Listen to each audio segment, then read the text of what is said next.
Lebanon 70 साल में ईसाई बहुल राष्ट्र से मुस्लिम बहुल राष्ट्र बन गया है। ईसाई अपने देश में अल्पसंख्यक बन गए। लेबनान में वही गलतियां हुई जो भारत में हुई थी। पहला, मुस्लिम रिफ्यूजी को आने देना, तुष्टीकरण और दबाव में लगातार पीछे हटना, हिंसा से बचने के लिए छूट देना, वामपंथियों का मुसलमानों के साथ आना और ईसाइयों के आपसी झगड़े और एकता का अभाव। और छठी गलती ये थी कि बदलती धार्मिक आबादी पर ध्यान न देना।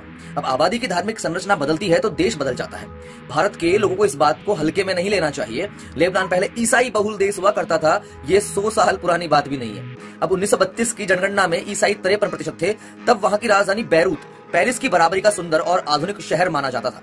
जब वोटिंग सिस्टम आया तो संसद में लगभग 60% स्थान ईसाइयों के लिए रखे गए थे। फिर वहां ईसाई नेतृत्व की तुष्टीकरण का कीड़ा काटा। ज्यादा ही सेकुलर बनने का मन हुआ तो ऐसा कीड़ा बहुत मुश्किल से मिलता है और जब मिलता है तो देश बर्बाद कर देता है। तो लेफ्ट ने वहां मुस्लिमों के साथ गठबंधन बनाना शुरू कर दिया। इससे बैलेंस बिगड़ गया। ईसाइयों के पंथ एकजुट नहीं थे। इस बीच ढेर सारे मुस्लिम रिफ्यूजी लेबनान में बस चुके थे। लेबनान ईसाई बहुल से मुस्लिम बहुल बन चुका था।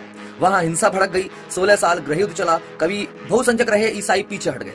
लेबनान की संसद में ईसाई और मुसलमान बराबर बराबर चुने जाने लगे। फिर मुसलमान ज्यादा चुने जाने लगे। शासन ईसाइयों के हाथ से फिसल गया। अब लेबनान में 35% से कम ईसाई है।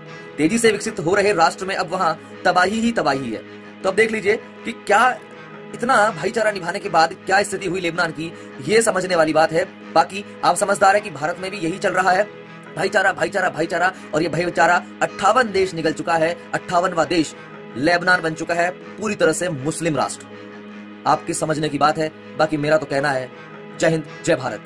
लेबनान 70 साल में ईसाई बहुल राष्ट्र से मुस्लिम बहुल राष्ट्र बन गया है। ईसाई अपने देश में अल्पसंख्यक बन गए। लेबनान में वही गलतियां हुई जो भारत में हुई थी। पहला, मुस्लिम रिफ्यूजी को आने देना, तुष्टीकरण और दबाव में लगातार पीछे हटना, हिंसा से बचने के लिए छूट देना, वामपंथियों का मुसलमानों के साथ आना और ईसाइयों के आपसी झगड़े और एकता का अभाव। और छठी गलती ये थी कि बदलती धार्मिक आबादी पर ध्यान न देना। अब आबादी की धार्मिक संरचना बदलती है तो देश बदल जाता है।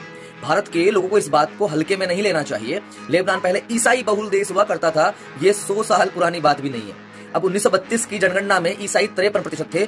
तब वहां की राजधानी बैरूत पेरिस की बराबरी का सुंदर और आधुनिक शहर माना जाता था।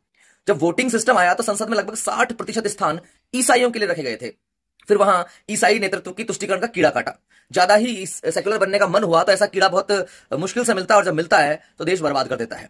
तो लेफ्ट ने वहां मुस्लिमों के साथ गठबंधन बनाना शुरू कर दिया। इससे बैलेंस बिगड़ गया। ईसाइयों के पंथ एकजुट नहीं थे। इस बीच ढेर सारे मुस्लिम रिफ्यूजी लेबनान में बस चुके थे। लेबनान ईसाई बहुल से मुस्लिम बहुल बन चुका था। वहां हिंसा भड़क गई। 16 साल गृहयुद्ध चला। कभी बहुसंख्यक रहे ईसाई पीछे हट गए। लेबनान की संसद में ईसाई और मुसलमान बराबर बराबर चुने जाने लगे। फिर मुसलमान ज्यादा चुने जाने लगे। शासन ईसाइयों के हाथ से फिसल गया। अब लेबनान में 35% से कम ईसाई है। तेजी से विकसित हो रहे राष्ट्र में अब वहां तबाही ही तबाही है। तो अब देख लीजिए कि क्या इतना भाईचारा निभाने के बाद क्या स्थिति हुई लेबनान की, ये समझने वाली बात है।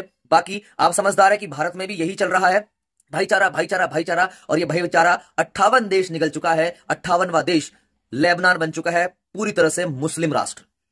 आपकी समझने की बात है। बाकी मेरा तो कहना है, जय हिंद जय भारत।